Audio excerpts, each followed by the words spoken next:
Today's gonna be a good day.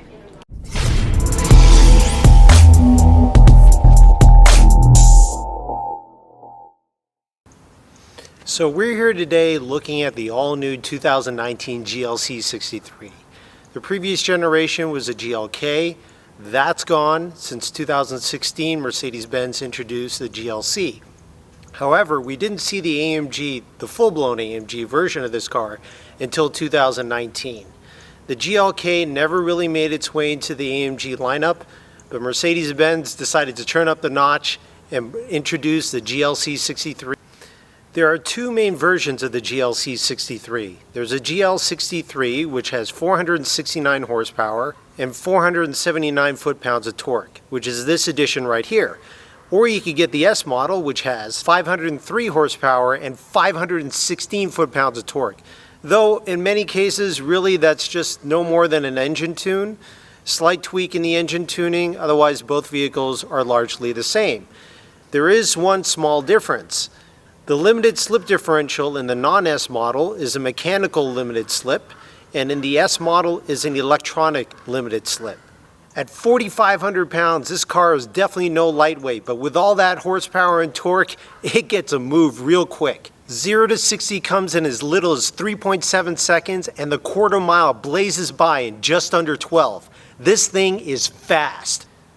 In a world where Americans love their SUVs, this is a perfect example of what you can do to haul the family around and still have some fun. And it's a perfect size. It can fit a couple of kids, it can fit your groceries, you can go on long trips. The gas mileage, all things considered, is really not all that bad. Mercedes-Benz has taken what is the most rational decisions for a midsize SUV and turned it up to 11. Handcrafted V8 from AMG? Yes, please. Let's go take a closer look.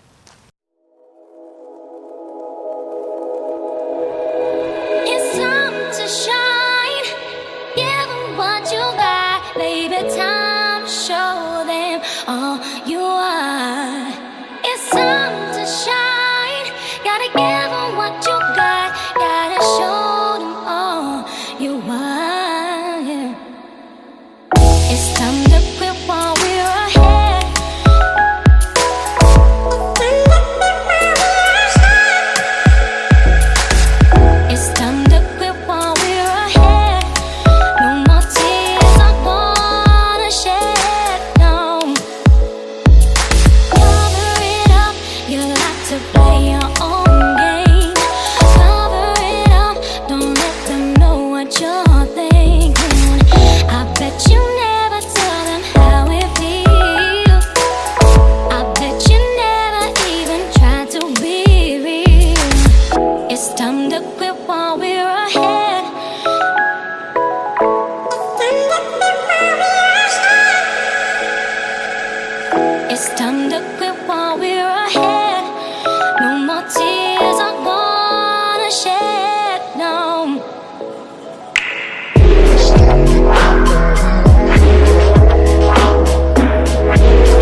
Let's work through the menus here. Let's see what we got. So all you need to do to access the menus is move the knob or swipe the touchpad up or down, which we'll do that here now. That brings up your main menu, navigation, radio, media, phone, vehicle settings. And if you go down here, there's a couple of other options. You can expand that in the middle. So starting with navigation, it's fairly intuitive. A lot of this stuff is going to be voice command now too. So you can use the voice command knob or voice command button on the right side of the steering wheel instead of doing it manually like this. But if all you wanted to do is enter it manually, simply go down here to destination, put in your address. Not going to walk through all that, but put in your address and you're on your way. If you wanted to change radio stations, go to radio, push down on the knob, turn your channel. Fairly simple. If you want to change a different frequency of radio, you go back to the menu, hit radio again. You got this turnstile menu here. Say you want satellite radio, push down again. Now you're in satellite radio. So fairly intuitive to use. I think Mercedes-Benz did a pretty good job of sorting out the menu here. This is a familiar menu, is what we've seen in Mercedes-Benz for the last several years. The E-Class and the S-Class have different menus, much more involved. As you can see, this car still has a single disc CD player, which is all but gone in the lineup. This one happens to still have it. Setting up your phone over here. Receive your phone calls. Nothing's paired up right now. And then you have your vehicle menus here. So here you can change your drive modes, adjust your 360-degree view camera, fuel consumptions. That's funny, because that's what I want to know when I'm driving a 4-liter V8 biturbo monster, is what I'm getting for fuel economy. Pardon the voice, guys. I'm still recovering from a little cold, but we'll work through this. One of the things that I really like about Mercedes-Benz is they make this very user-friendly. Not everybody is going to be up to date on using a knob or a touchpad or a voice command. You have individual challenges. If you have a bit of an accent, sometimes the voice command doesn't pick it up right away. But it's great because you have these physical knobs here, or the physical switches, the buttons right there. That can get you to your navigation, radio, media, telephone, and car adjustments with the push of a button. So you don't necessarily have to go through the knob or the touchpad to get to it. One thing I think is a little bit redundant is this menu button here for the AC system. You can adjust all of your settings out here. Fan speed up and down, temperature up and down, adjust where it's blowing in the cabin. But you could do it through the menu, and then all your options will then be up here, which just seems horribly redundant. You could then use a knob to adjust your temperature and where the air blows and whatnot. Why not just use the switches? The switches would be so much quicker anyways. So a little bit of redundancy there. I get what they're trying to do. They're trying to appeal to both crowds, and they've done a great job of that. It's just I feel like, that's unnecessary. We don't need a digital menu for the AC system. Moving over here to the steering wheel. The right side, you have your volume knob, your phone answering, hang up. This is your voice command here. So if you have Apple Carplay in your vehicle, you can hit that and that will access Siri, which is fantastic. Apple CarPlay is amazing. Left side of the steering wheel gives you all the different menu adjustments up here on your dashboard. Wait for that to get in focus there. So you have your trip, you can have your navigation, radio, media, telephone, all that stuff that you get on the command screen on the right hand side, you can have right here, right in front of you. So if I hit that, right now there's no directions put in, so all it does is give you the direction we're facing. You know, all your standard settings here. Here's the AMG screen. And since this is the GLC63, you get the amount of boost, oil temperature, transmission temperature. These are all very useful if you're tracking the car. You have your G sensor there too, which is really interesting. You know what your current setting is, lap time there. It's all pretty cool. I mean, this is what separates the GLC system from, or the GLC63 system from the GLC 300. You know, you don't get any of that stuff in the regular 300. This one is equipped with the Burmeister sound system. We have the heated and cooled seats with the same adjustment for the seats as you see in the rest of the Mercedes-Benz lineup. Memory seats on the left and right hand side. You know, other than that, it's going to be pretty familiar. You know, this is a GLC interior. You know, you have your AMG seating here, and the bolsters on the side are more aggressive. Little touch of Alcantara right there, which is nice. All right, so now that we've had a nice interior look at the GLC, I'm going to do a cold start here. We'll rev the engine a little bit so you can get a nice feel for how this engine sounds, which is totally amazing. And then we're going to go for a drive.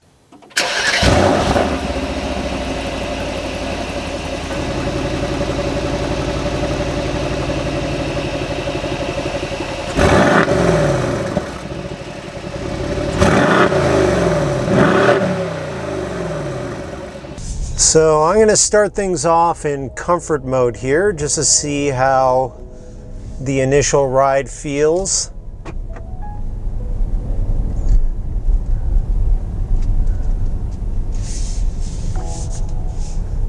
You know, one thing I've noticed in AMG vehicles is it doesn't take much to get the car going. What predicates the switches and drive modes is obviously the type of driving that you're going to be doing, but not so much in a straight line, but more about how many curves you are going to encounter. What I mean by that is, you know, you could go 0 to 60 the same in comfort mode as you can in Sport Plus. But in Sport mode, your steering wheel will stiffen up a little bit. Yes, the throttle response is a little bit better, but all the horsepower is still available. So if you're 100% down on the gas pedal, the car is going to go. What's important about the different drive modes and how they react is when you're going around turns, how well the car can predict downshifts or holding gear.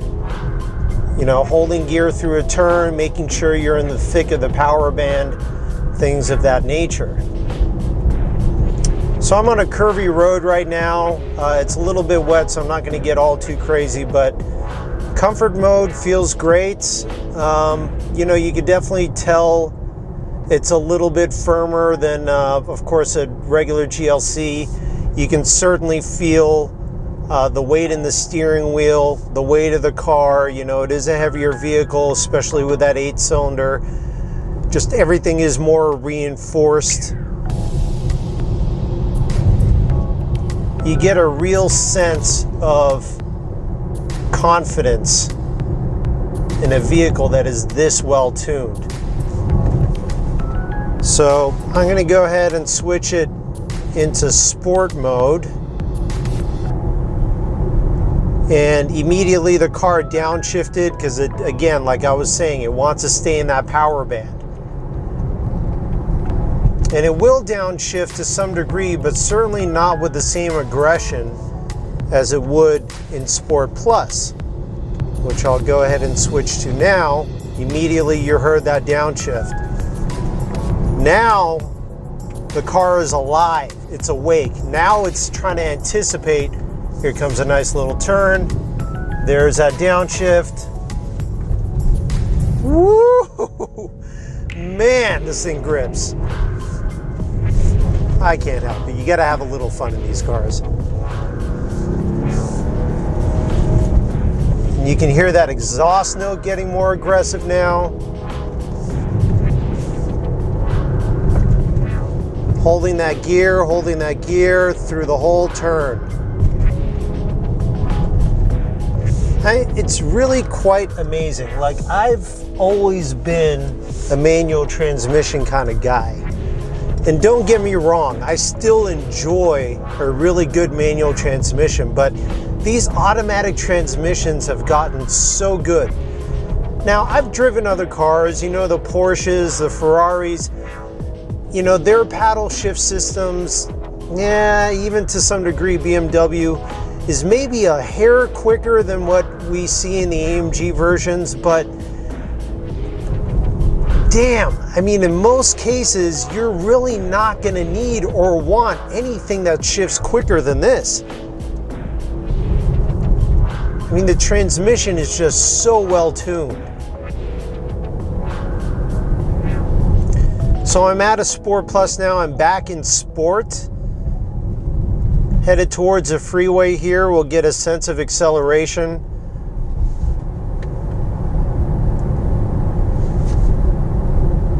And in Sport, your exhaust note is still in Sport Plus, so the gates are still open on the exhaust, so it's as loud and rambunctious as it can be.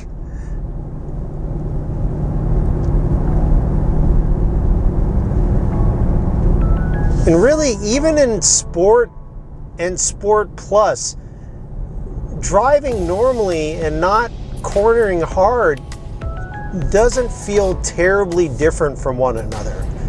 I mean, it does slightly, but you're only really going to feel it when you're going over something bumpy, or bumpy road, or cracks, or manhole cover in the road, something of that nature. Otherwise, on a smoothish kind of road, straight line, none of the three modes feel too different. What I do notice is in Sport Plus and Sport, the suspension stiffens up and the car corners flatter, and that enhances your control of the vehicle, which is great for spirited driving.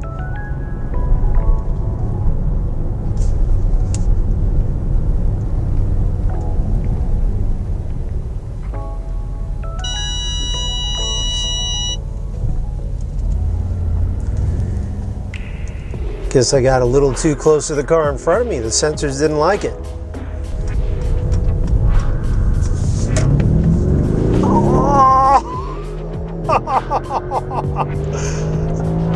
Oh my God! Woo!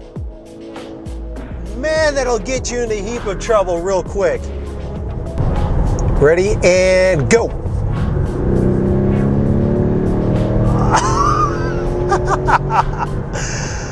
Oh man, that never gets old. That never ever gets old.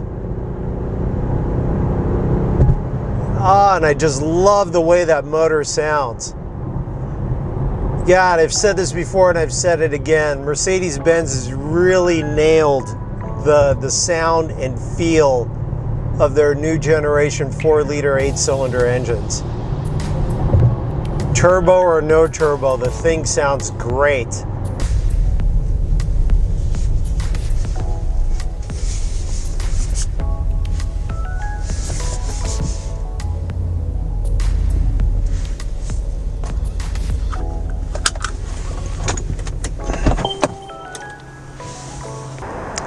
All right, guys, that's it for today. Thank you so much for joining me on today's video. I hope you had at least half as much fun at watching it as I did making it. This is truly an awesome vehicle. Again, huge shout out to Mercedes-Benz of Oakland for lending me their car. I really appreciate it. And guys, if you haven't already, please comment, like, and subscribe. I need the support. You guys make this possible. I'm gonna jump back in my Shelby and head home, but thank you for watching. I'm Michael Baxey, and I'm out.